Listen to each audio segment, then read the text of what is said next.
Exiled Yemen president goes to UAE as port attack looms file in this November.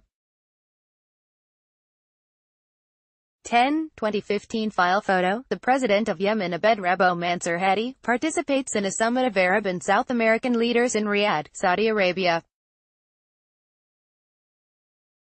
Yemen's exiled president was due to visit the United Arab Emirates on Tuesday, June 12, 2018, to patch up relations ahead of an anticipated assault on the rebel-held port of Hodeidah.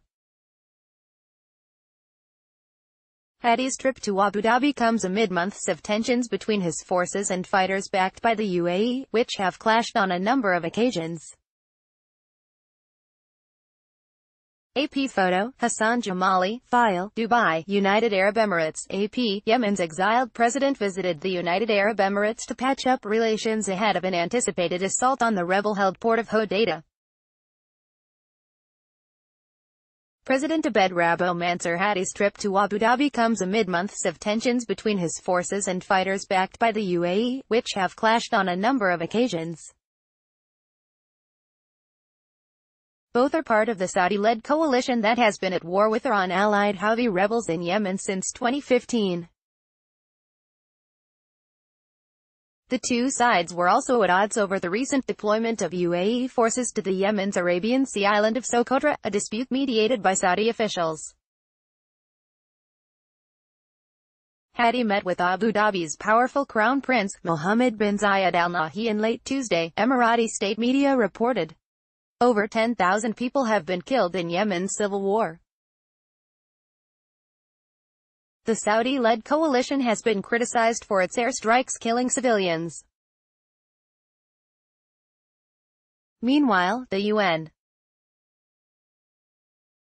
and Western nations say Iran has supplied the Houthis with weapons from assault rifles up to the ballistic missiles they have fired deep into Saudi Arabia, including at the capital, Riyadh. Yemen's government-controlled Saba news agency said Hadi's trip came after Emirati Foreign Minister Sheikh Abdullah bin Zayed Al Nahyan visited him at his home in Riyadh, where he lives in self-imposed exile. Emirati Minister of State for Foreign Affairs Anwar Gargash also wrote several tweets Tuesday night suggesting an attack on Hodeidah was imminent, the liberation of the city. Earlier Tuesday, Yemeni officials said the UN had pulled its international staff out of Hodeidah, a crucial Red Sea port city now controlled by the Houthis. The officials said the UN's operations center there was still being manned by local staff.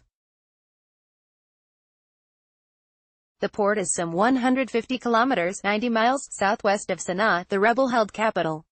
The officials spoke on condition in anonymity because they weren't authorized to brief reporters.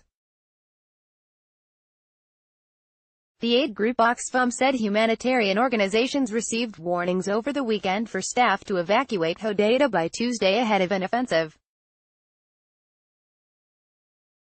The Norwegian Refugee Council urged the United States, Britain and France to release an immediate warning against any attack on the city or the port of Hodeidah.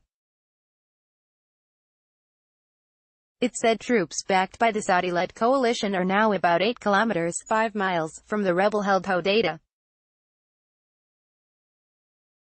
On Thursday, the International Committee of the Red Cross said it had pulled 71 staff members out of Yemen after a series of security incidents and threats.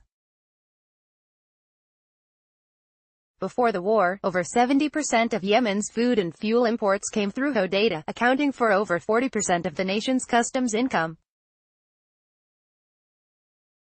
The port remains crucial for incoming aid, food and medicine for a nation driven to the brink of famine by the conflict and a Saudi-led blockade. UN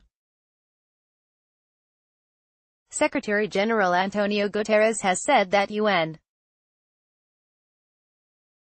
envoy Martin Griffiths is in intense negotiations in an attempt to avoid a military confrontation. However, Griffiths' recent appointment as envoy and his push for new negotiations may have encouraged the coalition to strengthen its hand ahead of any talks.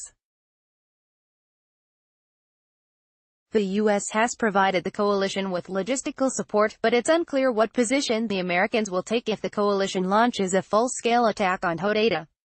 U.S.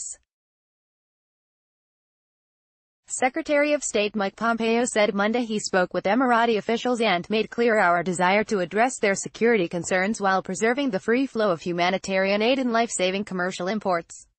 Analysts warn that while the Houthis may not need the customs money, they likely want to bleed the coalition with mines and guerrilla fighting. The UN says some 600,000 people live in and around Hodeidah, and as many as 250,000 people may lose everything, even their lives. As has been the case since the beginning of the war, the cost of the battle for Hodeidah will largely accrue to the already impoverished civilian population, the International Crisis Group warned in a report Monday. Associated Press writer Ahmed Al-Hajj in Sana'a, Yemen, contributed to this report. Copyright 2018 The Associated Press. All rights reserved. This material may not be published, broadcast, written or redistributed.